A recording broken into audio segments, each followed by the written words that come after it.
Boro have dropped their return list for 24-25, releasing 10 of our youngsters from the under-23s, and the two big names that we mentioned, who of course were out of contract, is Anfernee Dijksteel and Jonny Howson. Now, Dijksteel has been released from the club after 6 long years at the Boro, making 167 appearances.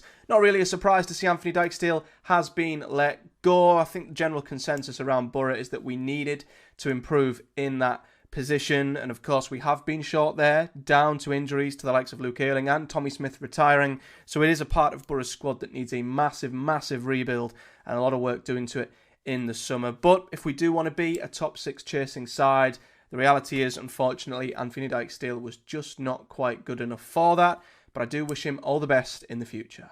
The other player mentioned was, of course, Jonny Howson, and the news is, well, there is no news. There is still no decision made on whether he will be giving an extension as yet, but the club certainly haven't ruled out that possibility. They say that discussions will take place over the summer in due course. Of course, Howson has been here since 2017. He's made over 300 appearances at the club and is beloved by many Boro fans. It did seem like after the post-match scenes following the final game that it would be the end for Jonny Howson at Boro, but they've clearly not ruled out a new contract, which means they are open to the idea. I guess it just depends on if the terms are right for him and, of course, are right for the club. Now, there will be another video dropping on the YouTube channel in the coming days where I'm going to be taking a much deeper look into Boro's squad, looking at every single position individually to see where Boro need to make signings this season. Spoiler, it's pretty much most of them. So stay tuned for that. Subscribe if you haven't already, and that video will be dropping in the next few days.